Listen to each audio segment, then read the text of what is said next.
You don't achieve worthwhile goals quickly or easily. They take time. They take struggle. They take relentless pursuit day in and day out. That's what it takes. But also, things don't usually fall apart quickly either. At least at first, it's a slow process. A little slip here, a little setback over there, a little wearing down of discipline and will over time. That's the thing. Success and failure are generally slow processes, either slowly building things up or gradually tearing them down.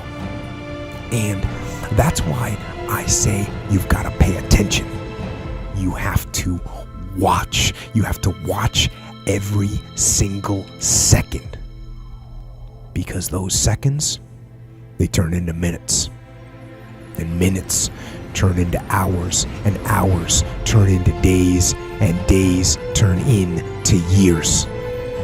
And so that second that just went by, that counted. And so did that second. And so did that one. And in those precious seconds, you were either building or you were decaying. You were either gaining ground or you were losing ground in that second. And in every second. Every second counts. So make every second count. Well, you should be afraid of taking risks and pursuing something meaningful.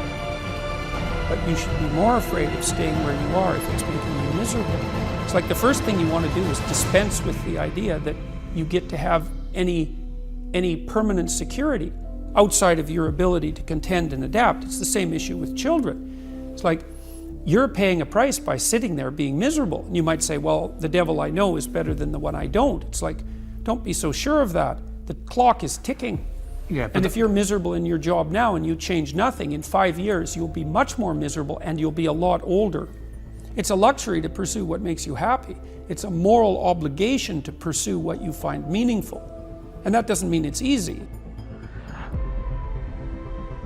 You know, if you take people, and I've told you this, and you expose them voluntarily to things that they are avoiding and are afraid of, you know, that they know they need to overcome in order to meet their goals, their self-defined goals.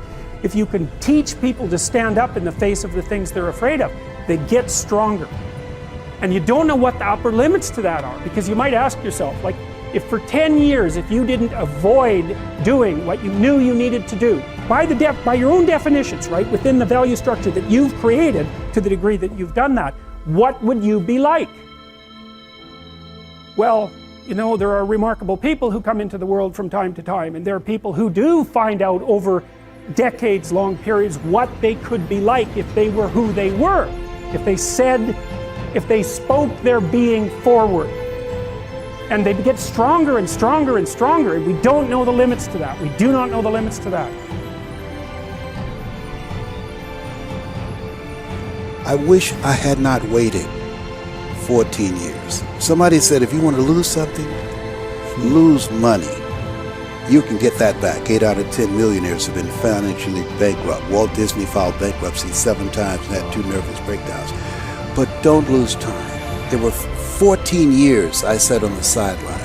14 years I said, I don't have an investor in me like Tony Robbins. 14 years that said, I don't have an MBA or a PhD, and I can't compete with these guys. I have the complexion of rejection.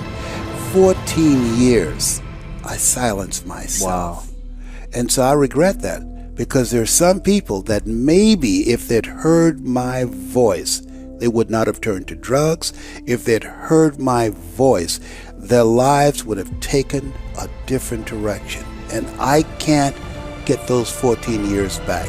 That haunts me, and I think that drives me when I speak with such energy. I'm trying to make up for that time, but I can't.